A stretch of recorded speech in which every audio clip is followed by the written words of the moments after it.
y quiero darles la bienvenida nuevamente aquí esta noche. Esta semana vamos a continuar en la tercera semana de nuestra serie Vuelve tu corazón al hogar. Y las primeras 2 semanas hablamos lo que era vivir con una madre positiva, y la semana pasada hablamos del cimiento verdadero de la familia. Pero el día de hoy vamos a hablar de algo un poquito más profundo para aquellos que ya empezaron su vida o su viaje como padres de familia. Y para aquellos que aún no son padres de familia, pues puede ser un reto para ustedes también. Y para los que son hijos, puede también ser una oportunidad para que ustedes proyecten su vida para lo que puede ser el futuro una vez que ustedes estén en el precipicio de esas decisiones. Pero antes de empezar, quiero contarles un poco acerca de mí. Yo crecí como un misionero en Guatemala con mis padres, pues siempre nos dieron lo que podían, pero no siempre había la capacidad económica de tener todas las cosas. Como que la fe era la manera en la que nosotros podíamos pedirle a Dios que las cosas se llevaran a cabo. Y eso me llevó a mí a tener un miedo del cual nunca hablé en voz alta. Y era el miedo de ser padre. El miedo de qué va a pasar en el momento que yo tenga que ser responsable de otra persona, especialmente en el área financiera. Ahora, cuando yo conocí a mi esposa, nuestro noviazgo fue muy corto, pero al mismo tiempo fue un noviazgo un poco extraño porque a mí me tocaba trabajar para sus papás y vivir con ellos en la misma casa. Entonces no podíamos tener citas tradicionales y normales como las personas que se conocen, sino era como que todas las conversaciones las teníamos y estaba su mamá y su papá presente. Y un día salió a la luz la conversación de cuántos hijos quieres tener. Y escúcheme, si usted está saliendo con alguien, esa pregunta es muy importante. ¿Okay? Si nunca había pensado que esa pregunta era importante, es muy importante, ¿ok? Porque aquí estaba yo con el miedo de, ¿será que voy a poder ser un padre que provea a mis hijos? Y cuando le pregunto a Sidney cuántos hijos ella quería tener, ella muy calmadamente me dice, quiero tener 6. Ahora por dentro yo me empecé a ahogar en mi propia saliva. Digo, ay, ¿qué le digo? Para algunas personas eso hubiese sido el momento en el que la relación se acababa, ¿verdad? Y luego me imaginé que mi vida solamente se iba a significar que íbamos a estar procreando hijos cada cierto tiempo. Y algo inesperado sucedió, que vivimos 7 años batallando la infertilidad. Ahora, ver a la pareja de uno que tiene el deseo de ser madre, y ese era su sueño toda la vida, pasar y luchar por la infertilidad, no es algo fácil. Y si hay familias o personas que lo han luchado o lo están luchando, yo entiendo lo que es estar en sus zapatos. Pero algo pasó. De alguna de otra manera, yo sentía alivio. Porque en lo más profundo de mí y de mi egoísmo y de mi propio pecado, yo me estaba librando de enfrentar el miedo más grande que yo tenía. ¿Qué va a pasar si no puedo proveer por los pequeños? Me tuve que dar cuenta que era mi egoísmo, que era mi duda, incluso mi falta de perdón.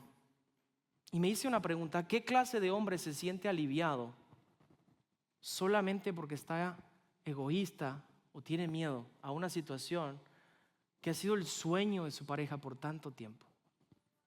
Esa pregunta fue difícil para mí responderla. Y ahí fue donde yo tuve que darme cuenta de que mi temor, por más profundo y real que fuera, no podía ser más grande que el Dios al que yo sirvo. Entonces, me recuerdo que me desperté en la madrugada una noche y me arrodillé en mi oficina y le pedí perdón a Dios. Y le dije palabras que hasta el día de hoy las repito y me las tengo que repetir, porque si no, nuestro corazón se puede olvidar. Señor, lo que tú quieras, como tú quieras, cuando tú quieras, con lo que quieras. Ahora, ¿por qué les comparto esto? Porque algunos de nosotros queremos tratar de construir nuestros hogares basándonos en nuestros propios cálculos. Tenemos ideas de lo que es una familia perfecta, o tenemos ideas de lo que es una familia disfuncional. Tenemos ideas de lo que nos va a salir en lo económico, y tenemos ideas en lo que nos va a salir también el reto de criar a algunos hijos. Mire, hermanos, yo sé, criar a algunos de nuestros hijos está bien difícil. Pero si nos basamos puramente en cálculos, nosotros mismos vamos a ser prisioneros de una de las bendiciones más grandes que Dios nos quiere dar a nosotros como seres humanos. Y hoy vamos a leer un salmo y el salmista tiene la razón. Y él nos va a decir a nosotros que si el Señor no es quien edifica la casa, entonces el trabajo de aquellos que tratan de construirla es en vano. Y eso se puede significar muchas cosas para muchas personas, pero especialmente cuando hablamos de la familia, cuando hablamos de los hijos, cuando hablamos del futuro. Si Dios no está en el asunto, entonces te estás trabajando en vano. Y quiero que mantengas eso enfrente. Y aquí es donde algunos de ustedes están sentados el día de hoy. Ustedes están viviendo una tensión de lo que significa ser padres. Ustedes quieren hacer lo correcto para sus hijos, pero siguen recurriendo a herramientas vacías. Buscamos en Google, escuchamos podcasts, leemos libros de crianza y hay un sinfín de gurús expertos de lo que se trata ser un padre de familia. Y no estoy diciendo que eso sea malo, pero lo que yo quiero que usted se dé cuenta es que toda fórmula humana, todo truco, todo gurú no es nada más que una curita sobre algo que solamente Dios puede sanar. Y yo tuve que darme cuenta de algo, de que las fórmulas humanas no pueden asegurar una herencia espiritual. Usted puede tener un montón de ideas, usted puede sacar el cálculo, usted puede ver toda su vida y planificarla de A a Z, y le aseguro de que si Dios no está en el asunto, no sirvió absolutamente en nada. Y usted no va a poder garantizar nada para sus hijos, ni para sus nietos, ni para sus bisnietos, sin importar cuánto esfuerzo usted le haya colocado. Entonces, ¿qué podemos hacer? Mire, una fórmula solo le ayuda a usted a manejar una conducta. Una fórmula solamente le ayuda a usted o le enseña a usted cómo mitigar una situación difícil, pero el Espíritu Santo es el único que puede transformar un corazón. Nadie más. Entonces, hoy yo quiero que nos libremos de las fórmulas y de los métodos, porque la realidad es que usted tampoco es padre porque alguien le dio un manual de instrucciones. La mayoría de nosotros, pues, actuamos como que sabemos lo que significa ser papá. Y nos lo repetimos en el espejo constantemente. Y es una actuación, en serio. Y hay días donde usted no quiere presentarse. Pero ¿qué es lo que nos dice el Señor? ¿Y qué es lo que nos dice su palabra a través de lo que vamos a ver el día de hoy? Yo quiero que usted se recuerde de lo siguiente. Es que Dios no nos da una fórmula, sino Él nos da una imagen de cómo debe ser. Algo que nuestros ojos pueden observar. Algo que nuestra mirada puede fijarse. Así que acompáñame al Salmo 127. Y vamos a leer del versículo 1 al 5. Y dice así: si el Señor no construye la casa, el trabajo de los constructores es pérdida de tiempo. Si el Señor no protege la ciudad, protegerla con guardias no sirve para nada. Es inútil, escuche bien, es inútil que te esfuerces tanto desde temprano en la mañana hasta tarde en la noche y te preocupes por conseguir alimento, porque Dios da descanso a sus amados. Y los hijos son un regalo del Señor y son una recompensa de su parte. Los hijos que le nacen a un hombre joven son como flechas en las manos de un guerrero. Y qué feliz es el hombre que tiene su aljaba llena de ellos, porque no pasará vergüenza cuando enfrente a sus acusadores en las puertas de la ciudad. Ahora, el salmista no nos abre con un consejo, ¿verdad? O no nos dice cuenta a 10 antes de hablarle a tus hijos, respira hondo. No, nos está dando a nosotros una instrucción y nos dice no solamente la imagen de lo que son los hijos, nos recuerda de que si Dios no construye las cosas, pues estamos trabajando en vano. ¿Y cuántos de nosotros llegamos al fin de semana cansados de la semana que tuvimos, del sinfín de cosas? El otro día era el miércoles en la noche y yo tenía que sentarme a hacer algo. ¿Y sabe qué hice? Me acosté y me quedé dormido. Muchos vivimos así, semana tras semana, cosa tras cosa, situación tras situación, y estamos cansados constantemente. Y el salmista nos está recordando aquí de que en vano estamos haciendo tanto esfuerzo si Dios no está en el asunto. Así que la pregunta que te voy a dejar el día de hoy es: ¿cuándo fue la última vez que le preguntaste a Dios si Él está en el asunto de lo que tú estás tratando de construir? Él nos recuerda de que tú nunca has sido el proveedor. Hombre, escúchame bien, puedes trabajar 80 horas a la semana y decir: mira, yo tengo tanto overtime y financieramente pues me siento bien porque puedo. Pero Dios es el que provee, tú no, Él es el que provees.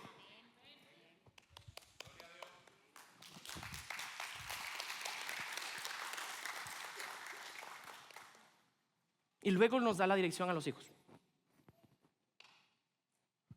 no solamente los llama a una bendición, no solamente nos dice que es una responsabilidad, pero los llama flechas. Ahora, yo tengo unas flechas aquí conmigo.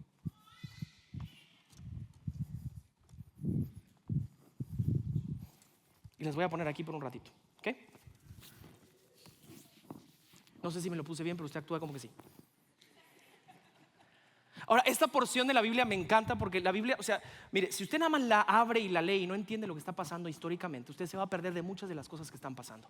Este pasaje es una colección de cantos que se hacía cuando todos tenían que hacer un viaje hacia el templo. Es el famoso o los famosos cánticos de ascenso, cuando la familia está subiendo, porque recuerden que el templo estaba en un lugar alto, ellos estaban cantando estos cánticos. Entonces, en lugar de que el burro pusiera su playlist de Spotify, todos cantaban la canción juntos, ¿verdad?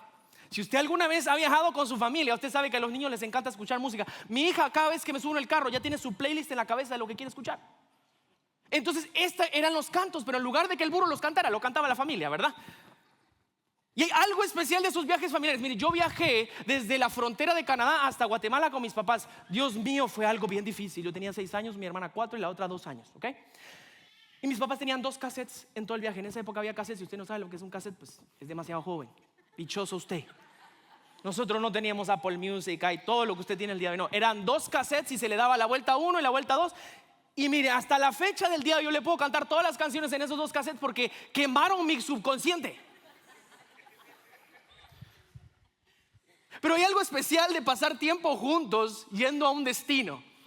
Y eso es exactamente lo que está pasando. Las familias están cantando esto juntos. Ellos están caminando, o sea, hay un esfuerzo que se está involucrando. Y me imagino que a medida que van llegando a la ciudad, ellos están cantando este canto y los niños están escuchando que si trabajamos, pero Dios no está en el asunto, es en vano. Y los papás están recitando estos cantos y los hijos están escuchando lo que significa ser padre y lo que significa a ellos en las manos de sus papás.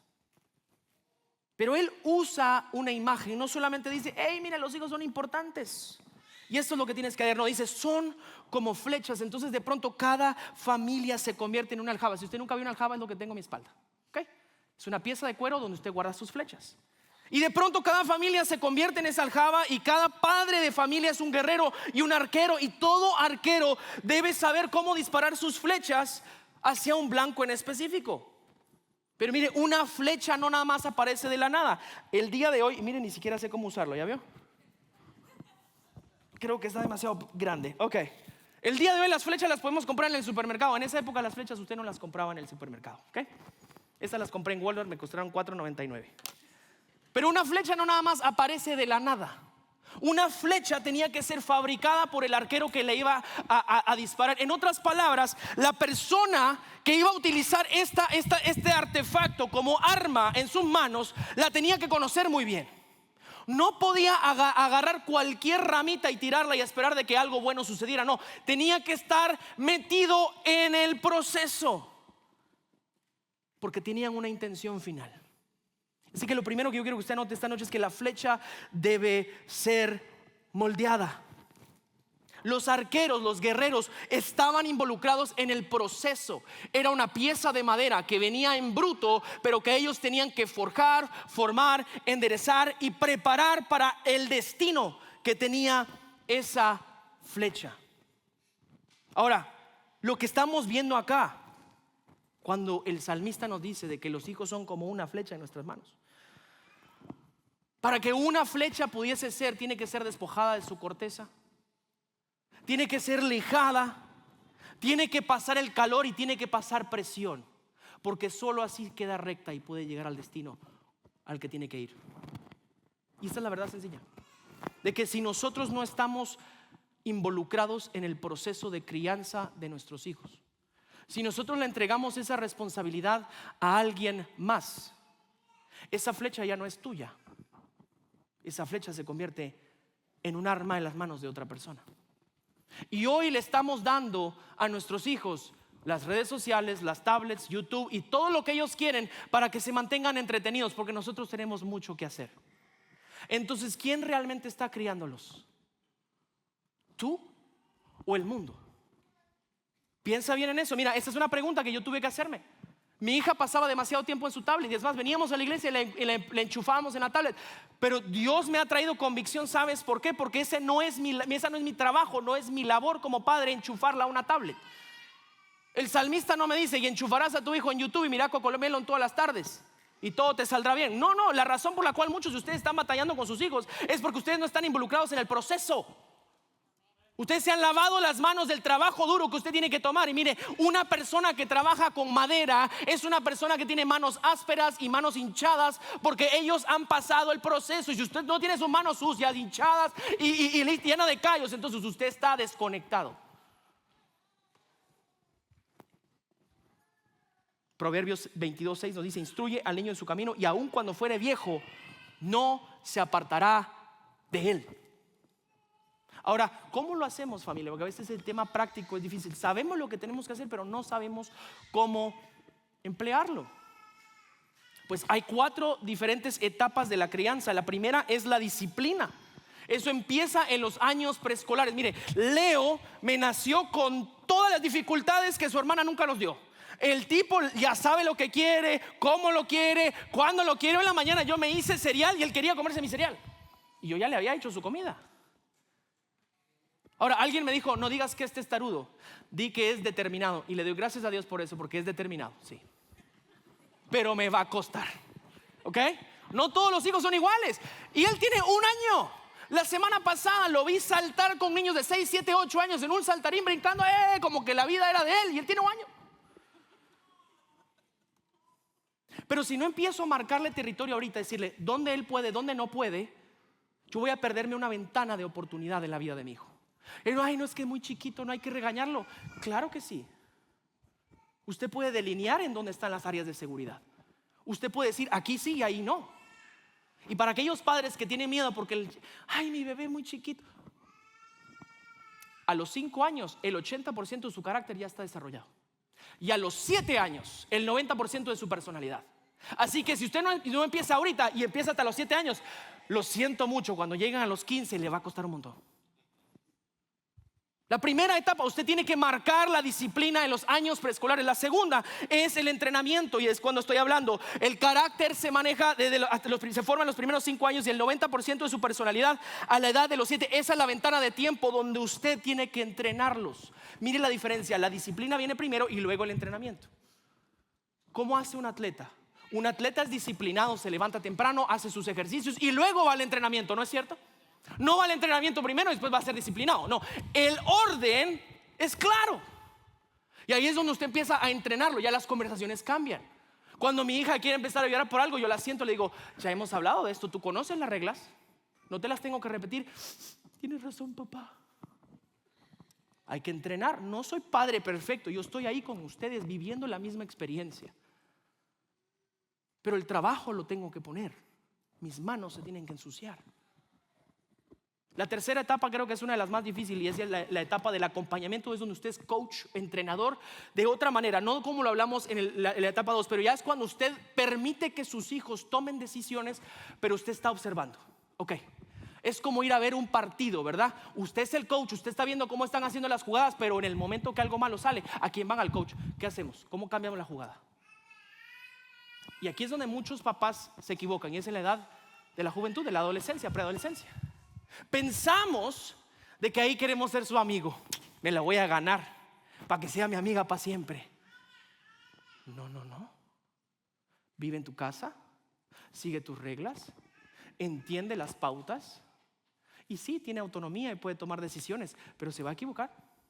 ¿Usted le confiaría a un niño de 15 años su vida completa? Claro que no. Hay algunos de ustedes que no se confiarían a ustedes mismos su vida completa.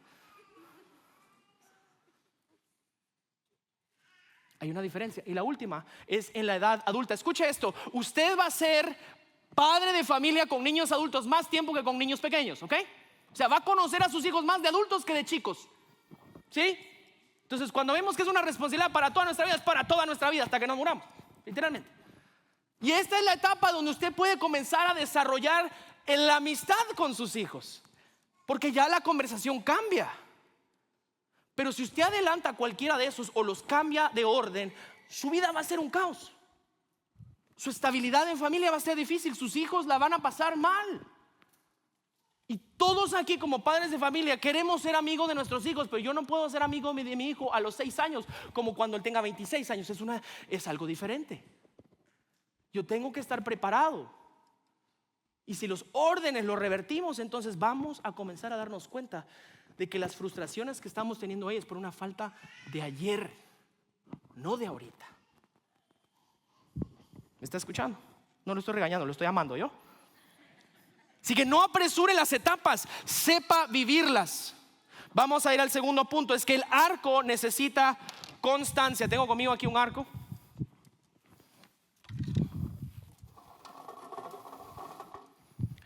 Y el arco es la herramienta en las manos del arquero para liberar la presión, ¿verdad?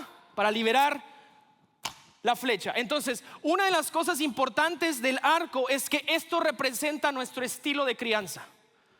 Así como usted va a ser como padre de familia, usted va a ser como un arco. Y quiero que usted se dé cuenta que la imagen que nos da el salmista no es accidental.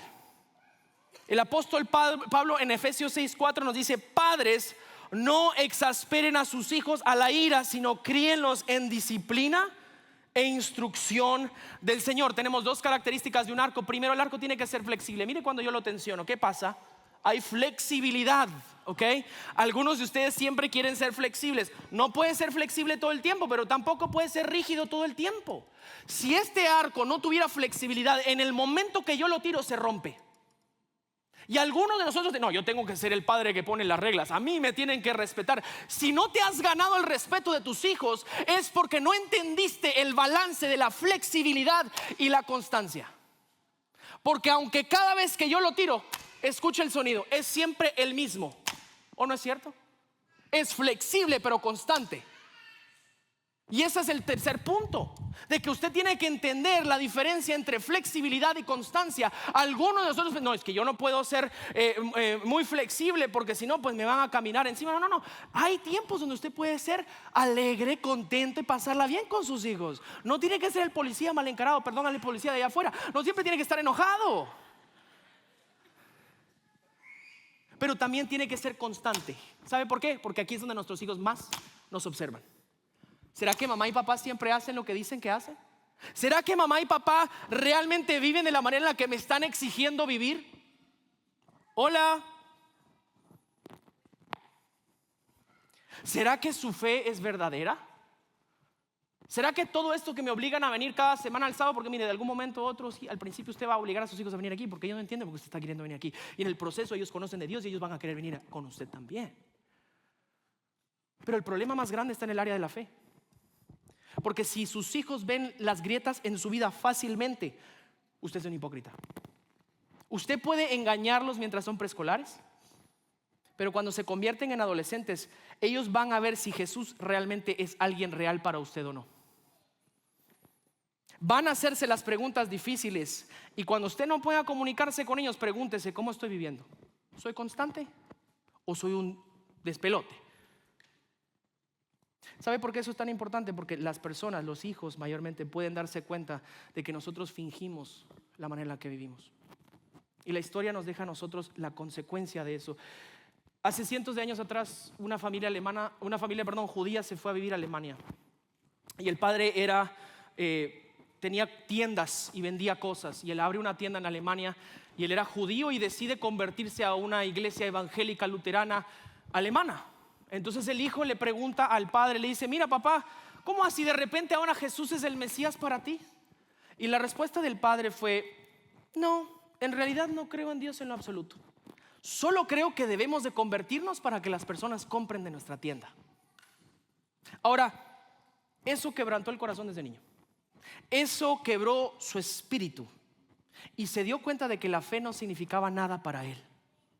Ese joven creció y se mudó a Gran Bretaña y escribió un libro famoso llamado El Manifiesto Comunista.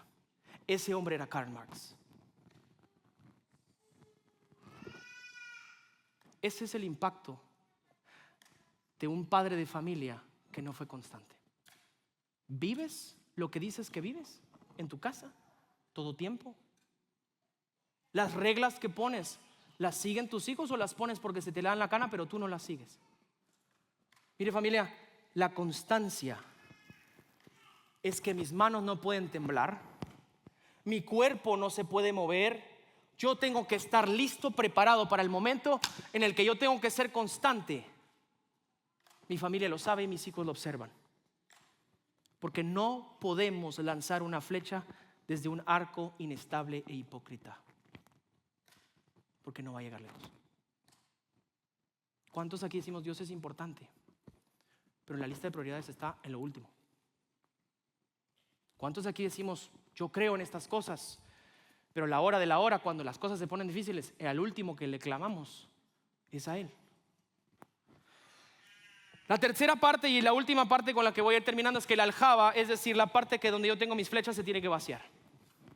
Esta aljaba no fue diseñada para tener flechas el resto de nuestras vidas. El propósito real de la aljaba es solamente transportarte por un periodo de tiempo hasta que seas listo para ser lanzado hacia la meta. Tú tienes que soltar a tus hijos para que cumplan el destino ordenado por Dios. Tu meta como padre es saber soltarlos. ¿Y cuántas veces tenemos miedo de soltarlos? ¿Sabe por qué? Porque no queremos descubrir si hicimos un buen trabajo o no. Porque no es hasta que los sueltas si realmente sabes si hiciste un buen trabajo o no. No es hasta que ya no están en tus manos, no es hasta que ya se fueron de tu alcance, no es hasta que ellos ya no pueden regresar a donde está mamá y papá que te das cuenta realmente qué tan involucrado o involucrada estabas en el proceso. Y ese tipo de pruebas no son las que se pueden hacer a último momento. Es como cuando usted va a ir al dentista. La noche antes usted se pasa tantas veces el hilo dental y se lava los dientes como que todo lo que no hizo en un año lo hace ese día. Y le digo una cosa, el dentista se da cuenta que usted no se pasó hilo dental por 365 días, ¿eh? Ellos saben. Y a veces con los hijos queremos hacer lo mismo, queremos esperar hasta el último minuto. Es como que queremos esperar hasta el último momento antes de que cumplan los 18 años para ver si realmente puedo invertir todo este tiempo, porque he estado tan ocupado con otras cosas y no pude ser parte del proceso. Perdiste la ventana de tiempo, disculpa que te lo diga. Porque los hijos se moldean diariamente. No cuando es conveniente, no cuando no estás ocupado, no cuando es fácil, no, todos los días. Y van a pasar momentos donde, así como tienes que pasarte el hilo dental todas las noches, tenemos que hacer eso, esa constancia con nuestra familia. No puedes esperar ponerte al día de un día para otro, en un momento para otro, porque ya se te están yendo, están creciendo muy rápido. No. Detente y observa si realmente eres parte del proceso. Hazte las preguntas si estás moldeándolo con una vida firme y constante. Porque si es así, entonces van a dar al blanco destinado por el Señor. Y cuando tu Padre que está en el cielo te llama a ti a ser piadoso con tus hijos, a sentarlos, a conocer de su verdad, como lo hablamos la semana pasada, tú no sabes hacia dónde estás lanzando esas flechas. Porque puede ser que no estés aquí para verlo, pero te aseguro, si están en las manos del Señor y si tú estás en el proceso, ese es el poder de una flecha que ha sido enviada, que ha sido preparada y que ha estado lista para enfrentar al mundo. Y aquí es donde nuestras ideas humanas chocan con el diseño de Dios. Porque ¿sabe qué es lo que Dios quiere? De que nuestros hogares sean trampolines para el destino, no museos. Yo conozco padres que tienen a sus hijos como museos todavía viviendo en su casa. A los 22, a los 35, a los 48 años todavía viviendo casa. Ahí está mamá, ahí está hijito, y yo le lavo la ropita y pobrecito que le ha ido tan difícil en la vida. Ese es un museo. Esa no es una flecha. Es un desperdicio. Y eso, familia, con todo el amor que le digo, créame, ese no es el diseño de Dios. Cuando mantienes la flecha en el estuche por demasiado tiempo, esa flecha comienza a torcerse. Esa comienza a pudrirse. Y en el momento que la sacas ya no te sirve para nada. Padres, lo más difícil que vas a hacer va a ser enviar a tu hijo. Y yo les recuerdo a ustedes que yo me sentí aliviado por un tiempo durante la infertilidad de mi esposa. Pero era porque en realidad yo no quería enfrentar el miedo que estaba enfrente de mí, de que ahora yo tenía que proveer por alguien más. Y puede ser que algunos de ustedes estén luchando con esa inseguridad en este momento. Puede ser que tengan miedo de quedarse sin recursos, de no ser buena mamá o buen papá, o incluso del mismo egoísmo de tener que soltarlos. Quizá no quieras que ellos pasen las luchas y las dificultades que tú pasaste. Y hay algunos de ustedes aquí que están haciendo su cuenta matemática de cuánto les va a costar tener hijos porque no han empezado. Pues voy a decir una cosa: los hijos no son un problema matemático. Los hijos no son un derecho biológico y no son un accesorio a nuestro estilo de vida. Los hijos son una bendición de Dios y punto.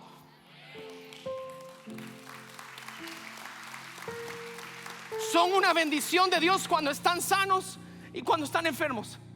Son una bendición de Dios cuando son independientes o cuando son dependientes. Son una bendición de Dios cuando están con rabietas o cuando están bien portados. Son una bendición todo el tiempo.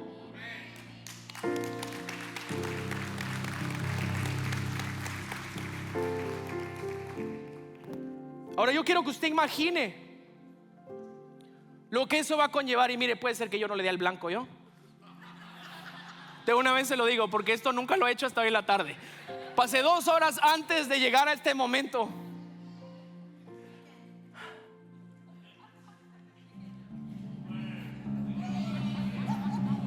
Pero piense en la posibilidad que hay cuando yo suelto y digo: Señor, he hecho lo mejor que puedo porque tú me has llamado, pero ahí te va.